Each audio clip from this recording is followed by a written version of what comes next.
Marcharon a Argentina de vacacións e, dende logo, esta viaxe nunca a van esquecer. Dos veciños do Grove e unha de Poio permanecen atrapados naquel país por culpa do coronavirus. Canal Rías Baixas puido contactar cunha delas, Lina Bernárdez, quen fora alcaldesa meca entre o 87 e o 91. Di que viviron momentos de desesperación, pero que agora comezan a respirar máis aliviados sabendo que a súa volta a casa está máis preto. Después de muchos avatares puestos en contacto con los medios de comunicación, prensa y televisión, recibimos la llamada del cónsul, don Jaime González, que nos consiguió un alojamiento, ya que aquí los alojamientos estaban cerrados por orden del gobierno.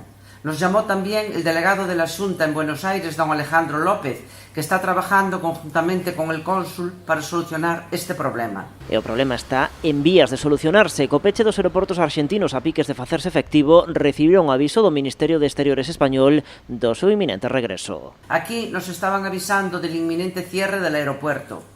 Y finalmente ayer, a última hora de la tarde, recibimos buenas noticias de parte del Ministerio de Asuntos Exteriores de España, que parece que va a poner unos vuelos a este país para que podamos volver. Recoñecen que por momentos sentíronse abandonados por parte do goberno español. Viviron días de angustia que agora mesturan coa impaciencia de coller por fin ese voo de volta á terra.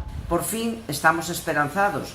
No es fácil sostener esta situación económicamente prolongada en el tiempo. Nestes momentos atópanse a uns 350 km do aeroporto máis próximo. Están nun hotel que se están a costear eles mesmos porque a nova orde argentina pola corentena sanciona a aqueles que acollan no seu domicilio a persoas estranxeiras.